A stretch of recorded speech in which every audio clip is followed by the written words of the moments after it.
Assalamu alaikum students and welcome to the free online classes of economics. In the previous lecture we have discussed about the concept of indifference curve कि ख़त अदम तरजीह क्या होता है और उसमें कौन कौन सी प्रॉपर्टीज़ एग्जिस्ट करती हैं। ठीक है, इंडिफरेंस कर्व हमने देखा एक ऐसा ख़त है जो मुख्तलिफ़ अशिया के ऐसे जोड़ों को ज़ाहिर करता है, ऐसे कॉम्बिनेशंस को ज़ाहिर करता है जो कंज्यूमर को equal level of satisfaction provide करते हैं और सारिफ उन पॉइंट्स के दरमियान, उन कॉम्बिनेशंस के दरमियान इंडिफरेंट रहता है।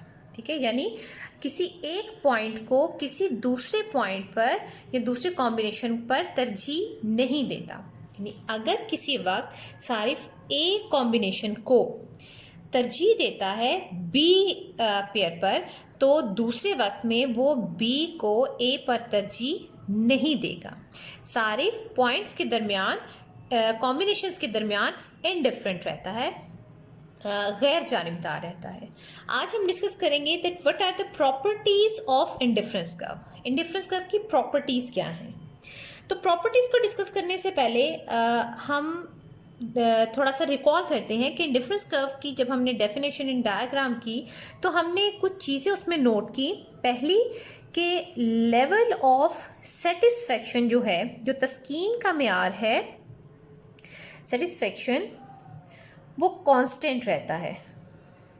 ठीक है, दूसरी चीज़ जो हमने देखी कि मार्जिनल रेट ऑफ सब्स्टिट्यूशन यानी मुख्ततम शरह इस्तबदाल जो है वो एग्जिस्ट करती है, मार्जिनल रेट ऑफ सब्स्टिट्यूशन मौजूद होता है और marginal rate of substitution fall करता है। अब मुख्ततम शरह इस्तबदाल डिमिनिश करने की वजह से ही जो ख़त अदम तरजीह है वो कन्वेक्स टू ओरिजिन होता है, यानी मब्दा की तरफ मुहद्दब होता है। अब इसकी प्रॉपर्टीज़ को वन बाय वन डिस्कस करते हैं और देखते हैं क्या ये दोनों प्रॉपर्टीज़ उसके अंदर मौजूद हैं, ये दोनों उसके डिटर्मिनेंट्स हैं या नहीं हैं। So the first property is that indifference curve always slopes downward from left to right. ठीक है, कि जो ख़त अदम तरजीह है वो बाएं से दाएं, लेफ़्ट टू राइट जो है वो डाउनवर्ड स्लोपिंग है। यानी हमने देखा कि इंडिफरेंस कर्व की जो शेप है that is like this indifference curve. अगर that is point A, that is y1 and that is x1, ये हम एक फ़र्ज़ी इंडिफरेंस कर्व बना रहे हैं। y2, अगर एक चीज़ की मिकदार कम हो रही है तो दूसरी की ज़्यादा हो रही है। और ये जो सब्स्टिट्यूशन है फ्रॉम ए टू बी, जो स्लोप है, जो झुकाव है ख़त अदम तरजीह का, that is called marginal rate of substitution यानी मुख्तम शरह इस्तबदाल। अब इस प्रॉपर्टी को चेक करते हैं कि डाउनवर्ड स्लोप करता है लेफ़्ट टू राइट, तो इसका मतलब है कि इंडिफरेंस कर्व जो है that can never be positively sloped, इसका मस्बत झुकाव नहीं हो सकता। अगर हम इसको देखें that is good y, that is good x, तो हम ये कहते हैं कि इंडिफरेंस कर्व ख़त अदम तरजीह कभी भी मुस्बत झुकाव नहीं रख सकता। इसको साबित करने के लिए हम दो पॉइंट्स लेते हैं, point A that is y1 x1 और ये B पॉइंट है x2 और y2। तो आप देखें कि जो x1 y1 पॉइंट है उसकी निस्बत जो x2 y2 पॉइंट है उससे हासिल होने वाला जो अफादा है वो ज़्यादा है, क्योंकि यहाँ पर सारिफ के पास y की भी इकाइयाँ ज़्यादा हैं और x यूनिट की भी इकाइयाँ ज़्यादा हैं। इसलिए यहाँ पर पहली चीज़ कि लेवल ऑफ सेटिस्फेक्शन जो है ये कांस्टेंट नहीं रहा। यहाँ पर लेवल ऑफ सेटिस्फेक्शन, जो तस्कीन का मेयार है, वो बढ़ गया, तो हमारे पास ये चीज़ एग्जिस्ट नहीं की। सेकेंडली आप देखें कि यहाँ पर जब y की एडिशनल यूनिट ख़रीदी गई तो x की कोई भी यूनिट ड्रॉप नहीं की गई, यानी x y की मज़ीद इकाई लेने के लिए x की कोई इकाई छोड़ना नहीं पड़ी, यानी यहाँ पर मार्जिनल रेट ऑफ सब्सटीट्यूशन जो है दैट इज़ ज़ीरो। यहाँ पर मुख्तम शरह इस्तबदाल मौजूद नहीं है, तो IC कभी भी जो है वो पॉजिटिवली स्लोप नहीं हो सकता। इसी तरह से अगर हम देखें कि क्या इंडिफरेंस कर्व उफ़की हो सकता है, क्या ये एक्स एक्सिस के पैरेलल हो सकता है या नहीं हो सकता। So we draw the indifference curve like that. उसके बाद हम 2 पॉइंट्स लेंगे, point A and point B, that is y1 and that is x1। और यहाँ पर y1 में तो कोई चेंज नहीं आया, लेकिन x2 पहले से ज़्यादा हो गया। अब देखें यहाँ पर जाहिर सी बात है x की मिकदार ज़्यादा इस्तेमाल हो रही है, इसलिए the level of satisfaction at point B, यानी जो तस्कीन का म्यार है नुक्ता बी पर, that is greater than the level of satisfaction at point A. Secondly, the marginal rate of substitution is also zero here, यहाँ पर कोई सब्सटीट्यूशन जो है वो नहीं हो रही। इसी तरह से अगर हम कंसिडर करें कि क्या इंडिफरेंस कर्व परपेंडिकुलर हो सकता है, यानी ये अमूदी हो सकता है, 90 डिग्री के एंगल पर हो सकता है, तो इस चीज़ को प्रूव करने के लिए again we take 2 points, point A, point B. आपके पास that is x1, that is y1 and that is y2। अब आप देखें कि जो नुक्ता बी है इसमें नुक्ता ए की निस्बत y की मिकदार ज़्यादा है, तो इसलिए तो लेवल ऑफ सेटिस्फेक्शन है at point B that is greater than point A, और यहाँ पर मार्जिनल रेट ऑफ सब्सटीट्यूशन भी नहीं हो रहा, यानी y की एक मज़ीद इकाई लेने के लिए x की कोई भी यूनिट जो है वो छोड़ी नहीं गई। सो हमने पॉसिबल शेप्स देखी कि क्या इंडिफरेंस कर्व इस तरह से हो सकता है, तो हमने ये कंक्लूजन निकाला कि इन तमाम शेप्स में इंडिफरेंस कर्व जो है वो एग्जिस्ट नहीं करता। क्यों नहीं करता? क्योंकि इन शेप्स में लेवल ऑफ सेटिस्फेक्शन कांस्टेंट नहीं रहता और मार्जिनल रेट ऑफ सब्स्टिट्यूशन जो है वो भी एग्जिस्ट नहीं करता। फाइनली हमने ये साबित किया कि जो इंडिफरेंस कर्व है वो हमेशा जो है वो बाएं से दाएं जानिब, यानी from left to right downward slope करता है, ठीक है, नीचे की तरफ उसका झुकाव होता है, और यहाँ पर मार्जिनल रेट ऑफ सब्स्टिट्यूशन मौजूद होता है और ये डिमिनिश करता है और लेवल ऑफ सेटिस्फेक्शन भी कांस्टेंट रहता है। ओके, सेकंड प्रॉपर्टी है हमारे पास कि higher indifference curve represent higher level of satisfaction, यानी जो बुलंद खत अदम तरजीह है वो बुलंद म्यार तस्कीन को जाहिर करता है, that is IC1, IC2 and IC3। ये Y प्रोडक्ट, ये X प्रोडक्ट, हम इन पे पॉइंट्स लेते हैं, A पॉइंट, B पॉइंट और C पॉइंट। ये तीन निकात हमने लिए। A पॉइंट पर जो X की मिकदार है वो X1 है और ये Y1, B पर X2 एंड Y2। अब आप यहाँ देखें कि एट पॉइंट A जो X और Y की यूनिट्स थी that is X1 and X2, लेकिन पॉइंट B पर X2 जो कि X1 से ज़्यादा है, Y2 जो कि Y1 से ज़्यादा है, यानी नुक्ता B पर दोनों अशिया की जो मिकदारें हैं वो A की निस्बत ज़्यादा है। तो जब आप ज़्यादा चीज़ इस्तेमाल करेंगे तो आपको हासिल होने वाला अफादा भी ज़्यादा होगा। तो इस तरह से अगर आप C पॉइंट को देखें तो C पॉइंट जो है वो B से भी ज़्यादा लेवल ऑफ सेटिस्फेक्शन दे रहा है। So finally it is concluded कि जितना ज़्यादा आप इस मबदा से, ओरिजिन से इंडिफरेंस कर्व दूर जाता जाएगा, उतना ही जो लेवल ऑफ सेटिस्फेक्शन है वो बढ़ता चला जाएगा, अफादा में इजाफा होता चला जाएगा। इसी तरह से अगर आप ओरिजिन मबदा की तरफ मूव करें, यानी ऊपर से नीचे वाले खत अदम तरजीह पर आएंगे, तो जो अफादा आप हासिल कर रहे हैं वो गिरता चला जाएगा, डिक्रीज होता चला जाएगा, ठीक है। तो इस तरह से हमने देखा कि higher level of indifference curve जो है it represents higher level of satisfaction. ठीक है, उसके अलावा हम ये भी जानते हैं कि दो इंडिफरेंस कर्व्स के दरमियान, दो खत अदम तरजीह जो हमने ड्रॉ किए हैं, इसके दरमियान बेशुमार इंडिफरेंस कर्व, बेशुमार लेवल ऑफ सेटिस्फेक्शन मौजूद होते हैं। फॉर एग्जांपल आप यहाँ पर है, आपने पॉइंट ए को प्रेफर किया, ठीक है, और आपने x1 और y1 को सिलेक्ट कर लिया। कोई दूसरा कंज्यूमर है, उसने बी पॉइंट को सिलेक्ट किया। क्यों सिलेक्ट किया? क्योंकि उसकी आमदनी ज़्यादा थी, तो वो हायर इंडिफरेंस कर्व पर चला गया, उसने चीज़ों की ज़्यादा मिकदार इस्तेमाल की। अब आपकी आमदनी और इस सेकंड कंज्यूमर की आमदनी के दरमियान बेशुमार लोग ऐसे मौजूद हैं जिनकी आमदनी इस दोनों की रेंज में एग्जिस्ट करती है। फॉर एग्जांपल इस बंदे की जो ए कंज्यूमर है, ए पॉइंट पर जो कंज्यूमर है, उसकी आमदनी है 10,000, ठीक है। जो बी पॉइंट पर है उसकी आमदनी है 50,000। तो इस रेंज के अंदर बेशुमार लोग ऐसे हैं जिनकी आमदनी एग्जिस्ट करती है। तो हर एक के लिए एक इंडिफरेंस कर्व जो है वो मौजूद होता है।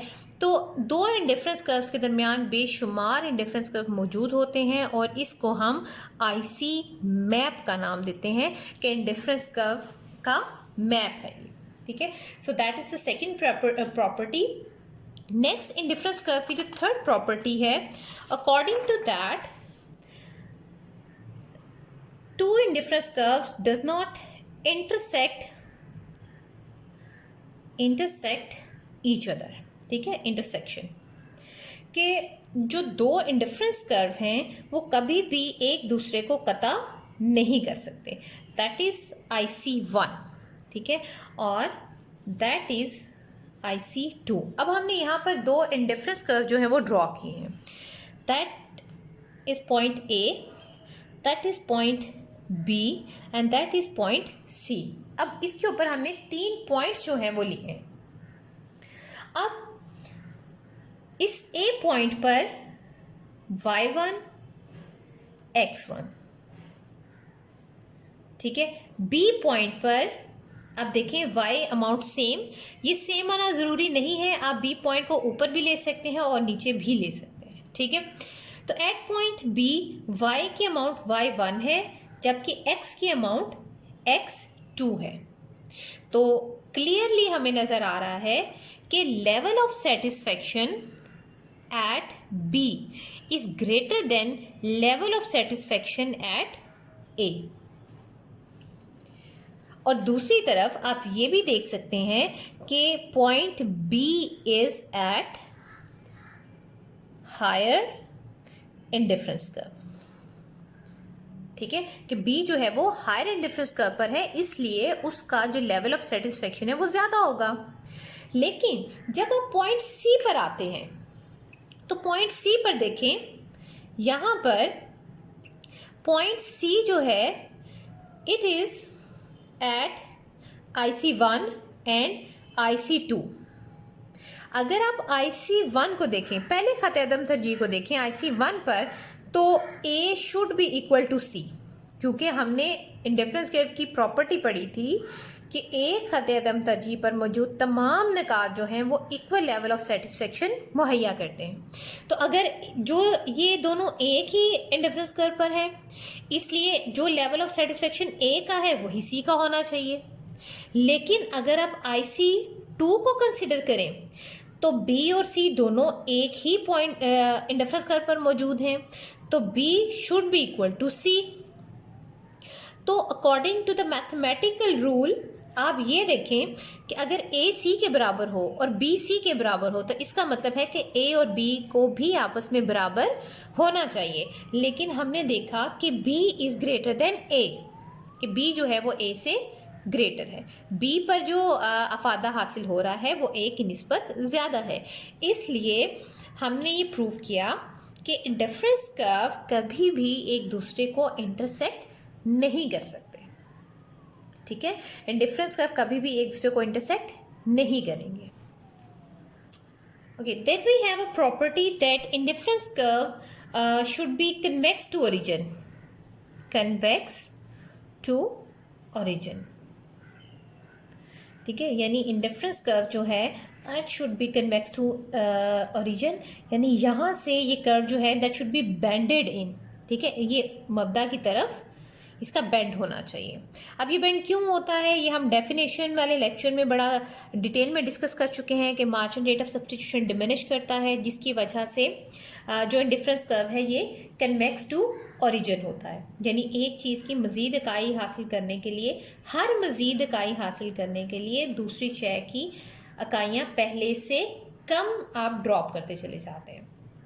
ठीक है, अब हम देखते हैं कि अगर indifference curve convex to origin है, इसको प्रूव करने के लिए वी कंस्ट्रक्ट डिफरेंट डायग्राम्स। ठीक है, या आप ये कहें कि कुछ एक्सट्रीम कंडीशंस हैं जिनमें इंडिफरेंस कर्व की शेप इस तरह से हो सकती है। जनरली नॉर्मल कंडीशन में indifference curve convex to origin ही होता है। ठीक है, लेकिन कुछ एक्सट्रीम कंडीशंस हैं जिनमें डिफरेंस कर्व की स्लोप चेंज हो जाती है। अब वो एक्सट्रीम कंडीशंस क्या हैं कि अगर जो इंडिफरेंस कर्व, जो गुड्स, जो अशिया आपने इस्तेमाल की हैं, ठीक है, वहाँ पर जो चीज़ें हैं वो एक दूसरे का सब्स्टिट्यूट हो जाए। अब सब्स्टिट्यूट्स क्या हैं कि दो सिमिलर गुड्स जिनको आप एक दूसरे की जगह पर इस्तेमाल कर सकते हैं। मिसाल के तौर पर जूस। ठीक है, आपके पास there is a glass of apple juice. ठीक है, there is a glass of mango juice. ये दो चीज़ें हैं। ठीक है, ये एक्स गुड है, ये वाई गुड है। ठीक है, अब आपने जो पेयर सेलेक्ट किया इंडिफरेंस कर्व का, that is 4 glass of apple juice and 2 glass of mango juice। ठीक है, लेकिन जो सेलर है वो आपको ऑफर करे जी आप 2 एप्पल के ले लें ग्लासेस ऑफ जूस और 4 मैंगो के level of glasses of juice ले लें। तो यहाँ पर कंज्यूमर के लिए इट डजेंट मैटर, क्योंकि उसको एप्पल जूस भी पसंद है, उसको मैंगो जूस भी पसंद है, इसलिए ये दोनों एक दूसरे का नेमुल बदल है और यहाँ पर जो सब्स्टिट्यूशन है वो ज़ीरो है, या ये कह लें कि जो सब्स्टिट्यूशन है दैट इज़ कांस्टेंट, वो कांस्टेंट रहेगी। ठीक है, इसके लिए हम डायग्रामेटिकली देखते हैं। हमने एक स्ट्रेट लाइन नेगेटिवली स्लोप्ड, मनफी झुकाव वाला एक स्ट्रेट लाइन, सीधी लाइन वाला खत बनाया। We take different points A, B and C. यहाँ पर हमारे पास है 4 units for 2 of mango juice. यहाँ पर हम मैंगो जूस ले लेते हैं, यहाँ पर हम एप्पल जूस लेते हैं। ठीक है, that is Apple juice and that is mango juice. अब सेलर आपसे ये कहता है कि सर प्लीज़ आप जो है वो एक एडिशनल यूनिट जो है वो मैंगो जूस की ले लें और एक यूनिट आप एप्पल की ड्रॉप कर दें। तो अब क्योंकि ये दोनों एक दूसरे का नेमुल बदल है, परफेक्ट सब्स्टिट्यूट है और आपके टेस्ट को इफ़ेक्ट नहीं करते, आपको ये दोनों ही चीज़ें पसंद है, तो जो लेवल ऑफ सेटिस्फेक्शन आपको एक एप्पल जूस से होगा वही लेवल ऑफ सेटिस्फेक्शन आपको 1 ग्लास ऑफ मैंगो से होगा। तो इस तरह से यहाँ पर लेवल ऑफ सेटिस्फेक्शन कांस्टेंट रहेगा, वो चेंज नहीं होगा। लेकिन आपने 1 यूनिट के लिए 1 यूनिट ड्रॉप किया क्योंकि प्रोडक्ट सेम है, अब नेक्स्ट 1 के लिए भी आप 1 यूनिट ही ड्रॉप करेंगे, यानी यहाँ पर जो मार्जिनल रेट ऑफ सब्स्टिट्यूशन है वो आपके पास कांस्टेंट है। Marginal rate of substitution is constant. आप 1 यूनिट के लिए 1 यूनिट ही ड्रॉप कर रहे हैं। क्यों ड्रॉप कर रहे हैं? क्योंकि एप्पल जूस की जब आप, हमने कहा था कि मैंगो जूस की 1 यूनिट लेने के लिए अगर आप एक चीज़ ड्रॉप करते हैं तो नेक्स्ट यूनिट के लिए आप पहले से ज़्यादा छोड़ेंगे, पहले से कम ड्रॉप करेंगे। अगर आपने यहाँ पर 1 यूनिट ड्रॉप की तो नेक्स्ट यूनिट के लिए आप 0.5 छोड़ेंगे, क्योंकि अब आपकी डिज़ायर कम होती जा रही है। लेकिन अब क्योंकि दोनों चीज़ों से हासिल होने वाला फ़ायदा बराबर है, इसलिए आप कांस्टेंट सब्स्टिट्यूट करेंगे। जो सेटिस्फेक्शन मैंगो से हासिल है वही सेटिस्फेक्शन आपको एप्पल से हासिल है। तो ये एक एक्सट्रीम केस है जो सिर्फ परफेक्ट सब्स्टिट्यूट, परफेक्ट सब्स्टिट्यूट ऐसी अशिया जो एक दूसरे की जगह पर इस्तेमाल हो सकती हैं उनको नेमुल बदल कहा जाता है, यानी सब्स्टिट्यूट्स कहा जाता है। ओके, इसी तरह से अगर जो प्रोडक्ट्स आपने सिलेक्ट की एक्स और वाई एक्सिस पर जो प्रोडक्ट्स ली गई हैं वो अशिया इकोनॉमिक बैड्स हैं, यानी जो जितनी वो चीज़ आपके लिए कम होगी उतना ही आपको उससे ज़्यादा फ़ायदा हासिल होगा। मिसाल के तौर पर आपके पास वाई एक्सिस पर है पोल्यूशन, दूसरी तरफ है ट्रैश, गंद, ठीक है, गंदगी।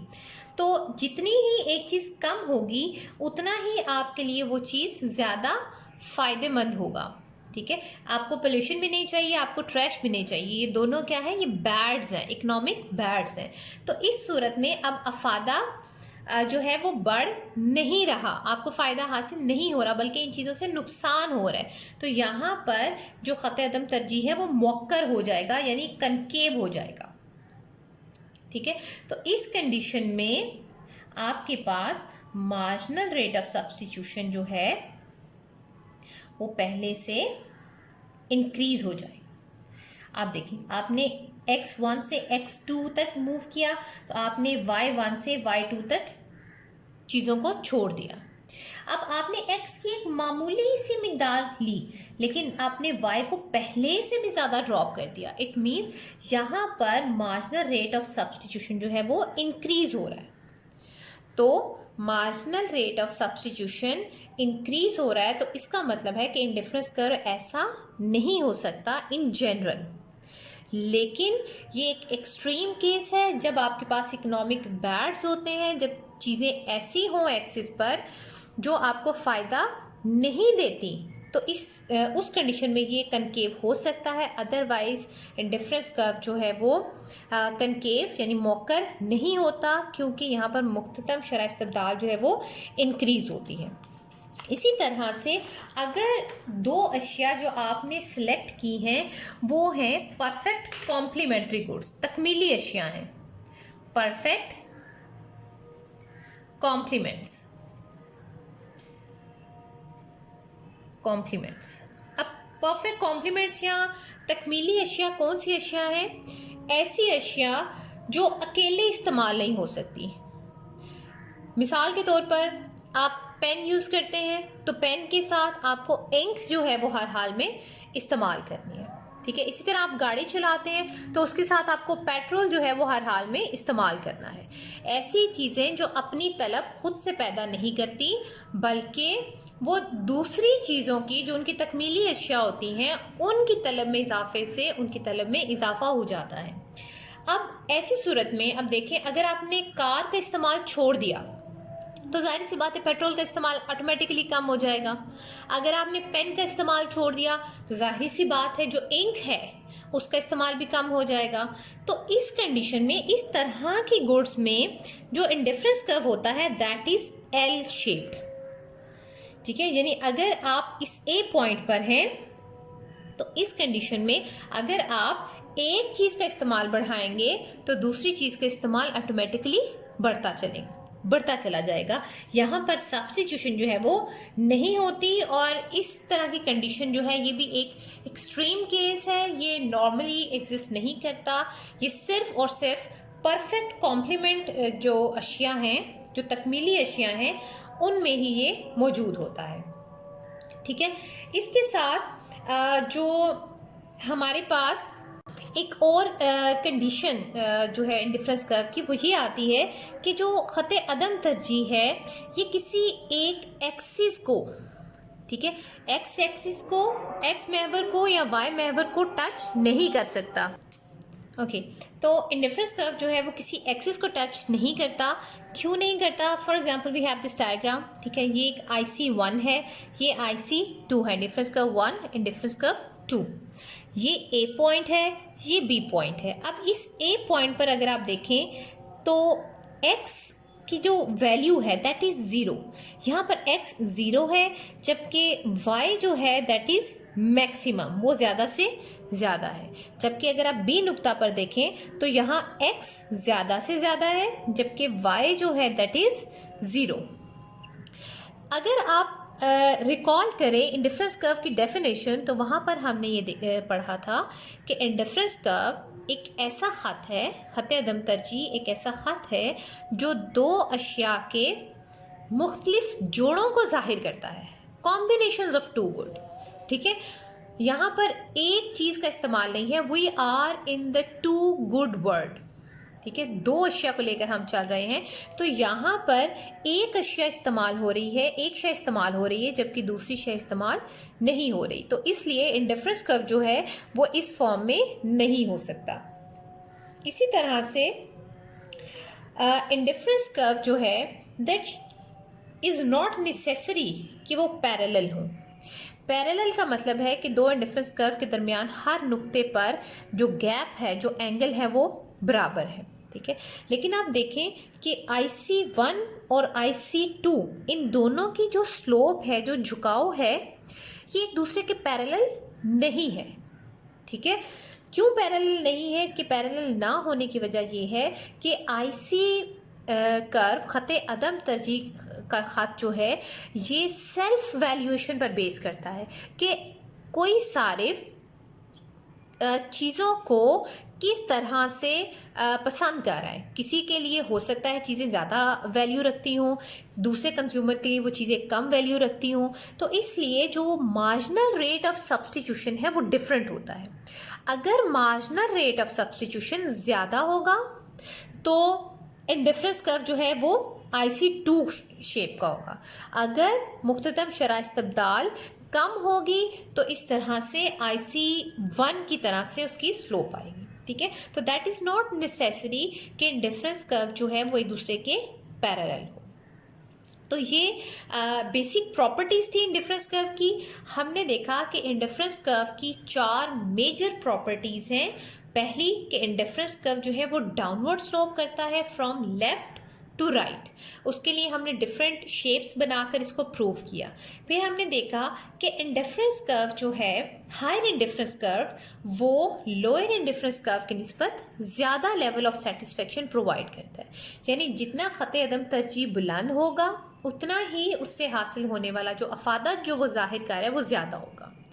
देन थर्ड प्रॉपर्टी हमने देखी कि इंडिफरेंस कर्व एक दूसरे को इंटरसेक्ट नहीं करते। ठीक है, थर्ड इंटरसेक्शन का हो गया। देन फोर्थ हमने ये देखा कि जो इंडिफरेंस कर्व है that should be convex to origin, उसको कन्वेक्स होना ज़रूरी है। कुछ एक्सट्रीम केसेस हैं जिनमें जो इंडिफरेंस कर्व है वो अपनी शेप चेंज कर सकता है। मिसाल के तौर पर परफेक्ट सब्सटीट्यूट, यानी अगर चीज़ें एक दूसरे का मुकम्मल नेमुल बदल है तो उस एक्सट्रीम कंडीशन में इंडिफरेंस कर्व स्ट्रेट लाइन हो सकता है। ठीक है, लेकिन जनरली नॉर्मल कंडीशन में नहीं होता। इसी तरह से अगर दो प्रोडक्ट्स कॉम्प्लीमेंट्री गुड्स हैं तो एल शेप में हो सकता है। ठीक है, कॉर्नर सोल्यूशन, ये होता है कॉर्नर सोल्यूशन, एक कॉर्नर में, यानी किसी भी एक्सिस को टच नहीं कर सकता। कॉर्नर सोल्यूशन इंडिफरेंस कर्व में मौजूद नहीं होता, क्योंकि इंडिफरेंस कर्व की डेफिनेशन के मुताबिक we have the combinations of good, अशिया के मजमूए हैं। ठीक है, और इंडिफरेंस कर्व जो है वो एक दूसरे के पैरेलल होना ज़रूरी नहीं है। Okay, so that's all about the properties of indifference curve. अगर आपका कोई क्वेश्चन है then please do ask. You will get a positive response. Otherwise, please like and share the video. Thank you so much.